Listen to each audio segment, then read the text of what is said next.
Seguimos con más información y en este caso nos referimos a lo que está sucediendo en Colombia. 8 días de manifestaciones, 24 muertos, más de 800 heridos. Este caso que ya venimos siguiendo de cerca, pero aparentemente va a haber diálogo y eso es lo importante. Más allá de las manifestaciones y por supuesto del trágico saldo de las personas fallecidas, se acordó que el próximo lunes va a haber un encuentro entre quienes llevan adelante el paro con también representantes del gobierno de Colombia. Los manifestantes dialogaron con legisladores y el presidente Iván Duque anticipó que está dispuesto a dialogar con estos líderes de las protestas, pero declaró que la invitación está aceptada. Ellos solicitan que no sea en el Palacio, en un acuerdo con el representante del Comité Nacional del Paro. Lo que sí indicaron es que esta reunión va a ser el próximo lunes. Se espera entonces novedades al respecto, pero queremos saber cómo sigue la situación en Colombia. Y ya estamos en comunicación con Juan Diego Restrepo, que es periodista desde Colombia, para que nos cuente mucho más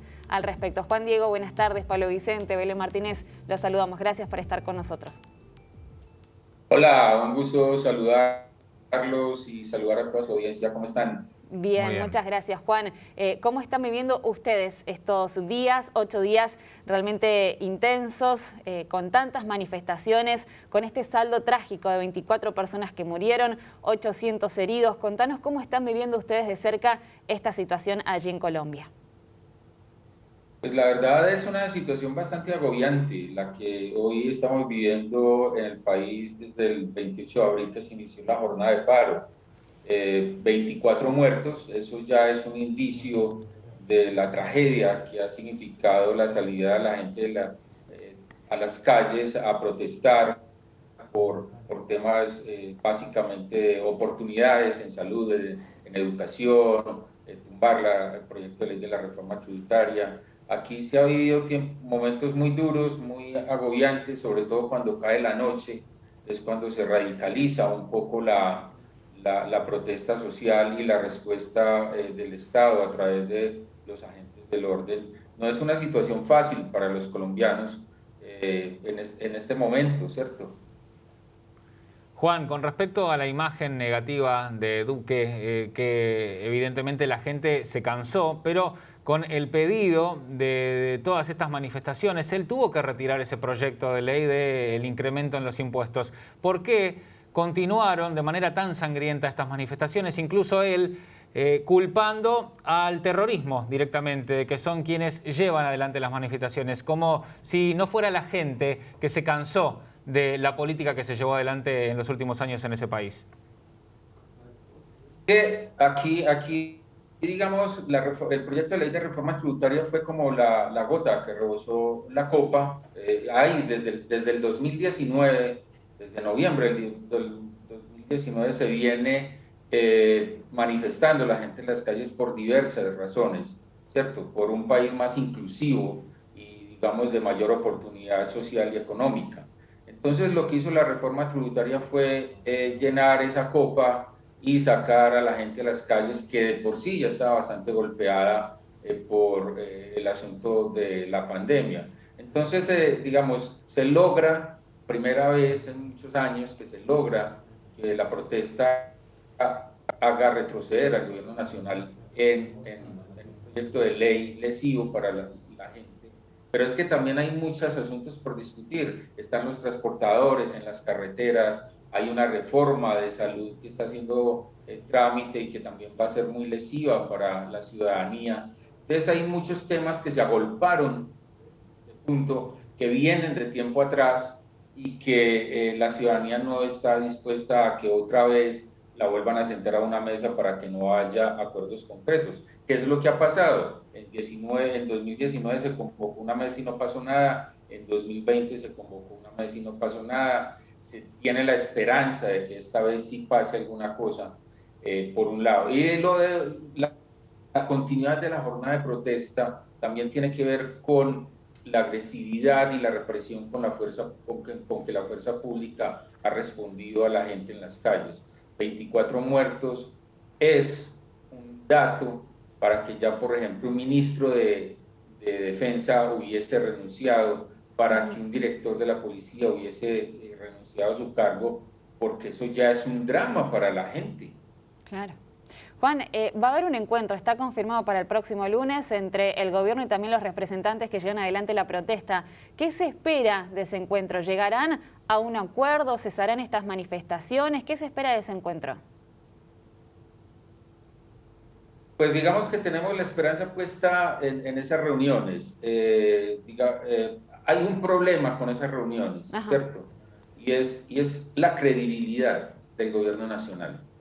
Las partes que están protestando hoy, que han impulsado el paro, que son los sindicatos, el movimiento social, el movimiento estudiantil, los jóvenes en particular, sienten que este no es un gobierno que tenga mucha credibilidad. Entonces ya llega con unos ruidos muy fuertes en términos de haber negociado antes y no haber cumplido. Se llega a una mesa de negociación con 24 muertos, que, insisto, no es un dato menor, parte de ellos, sino la mayoría asesinados por la policía. Entonces, uno finca muchas esperanzas en ese diálogo, pero lo cierto es que llega con muchas tensiones distintas o acumuladas de las que venían del 2019 y el 2020. Uno esperaría que se atemperen los ánimos, que haya concertación, que se busquen caminos de diálogo y de efectiva inclusión social, que se vuelva a presentar una reforma tributaria, digamos, matizada y sin que golpee tanto los bolsillos. Pero este es un gobierno que puede sentarse a dialogar y no cumplir, y eso está demostrado en diferentes escenarios a través de los 3 años que lleva este gobierno de Iván Duque. Juan, falta un año para las próximas elecciones presidenciales. ¿Cómo es la postura de la oposición? Porque imaginamos que con todo lo que nos estás contando, la gente también incluye a la oposición dentro de este sector político como que no cumple con la verdad o con las promesas. ¿O son ellos también los que empiezan a intentar apagar un incendio con alcohol, fomentando un poco más las manifestaciones? Cuando uno va a la calle, cuando uno escucha a la gente, cuando uno escucha mucho a los jóvenes, que es el 90% de la gente que está saliendo a manifestar, lo que uno percibe es un desencanto con la política y con los políticos. Sean de izquierda un poco, sean de derecha, sean de centro, hay un desencanto. No hay un liderazgo político en este momento. Si lo hubiese, digamos que ya hubiesen atemperado la situación, pero no lo hay. Las elecciones, este pulso político en las calles marcará mucho la decisión que tome el electorado en 2022, ¿cierto? Hay una oposición que está tratando de remediar las cosas. Hoy hubo un diálogo en Casa de Nariño con el presidente Duque de sectores alternativos y de oposición. Se esperan resultados de esa conversación. Ayer fue con las altas cortes. Hubo diálogo con los empresarios, pero la gente necesita resultados, los jóvenes necesitan empleo, educación, las mujeres que han sido las más golpeadas con la pandemia necesitan políticas de atención, digamos, más eficaces. Entonces, si bien todo está puesto sobre la mesa, insisto, a esa mesa de negociación el lunes se llegan con muchas deficiencias y con mucha debilidad y credibilidad por parte del gobierno. Pero es cierto, la gente está esperando que le atiendan sus necesidades acumuladas por muchos años. Las comunidades, y eso que no estamos hablando de comunidades campesinas alejadas de las ciudades, esto es una protesta urbana, pero vendrán a futuro protestas rurales, porque aquí se ha tomado la decisión de fumigar los cultivos de hoja de coca para uso ilícito. Es muy probable que en unas semanas, cuando el gobierno nacional adopte esa medida y la lleve a cabo, es muy probable que lo que estamos viendo hoy en las ciudades lo veamos en el campo, con los cultivadores de hoja de coca para uso ilícito. Entonces esto puede tener a lo largo de este año muchas tensiones que tendrán un impacto en las elecciones del año entrante, sin lugar a dudas. El punto es quién es el que va a liderar toda esta insatisfacción social.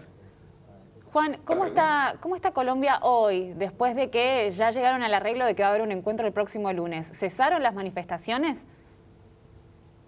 No, las manifestaciones creo que no van a cesar. Hoy fueron convocadas más. Mañana hay una que se ha convocado y se cree que va a ser muy masiva. Las protestas, yo creo, intuyo, y por lo que uno lee y conversa, se van a mantener hasta que vaya a la mesa de diálogo y hasta que haya resultados. Hay una gran insatisfacción social, hay graves problemas sociales en Colombia que se tienen que atender y la gente está dispuesta aún a arriesgar su salud en términos de pandemia por protestar y por forzar al gobierno a que tome decisiones concretas, claras y eficaces. Y con el miedo también de manifestarse, ¿no? Con esta represión y con el saldo trágico que ya acumula estas manifestaciones de 24 personas fallecidas y más de 800 heridos. Los que se manifiestan tienen ese coraje aparte, ¿no? De no tener miedo, pero tratar de seguir enfrentándose a todo lo que están viviendo. Sí, sí, pero el pueblo colombiano, la gente que marcha, ha vencido el miedo, ha vencido el miedo a la pandemia, ha vencido el miedo a infectarse, y está venciendo y enfrentando la fuerza pública represiva, ¿cierto? Es que, insisto, 24 muertos en 7 días, no los tuvo ni siquiera Chile en tan poco tiempo, ni los ha tenido Estados Unidos. Son muy agresivas las represiones y la gente frente a eso reacciona más, bota el miedo, se sacude el susto y va a la calle masivamente, como lo muestran ustedes en sus imágenes.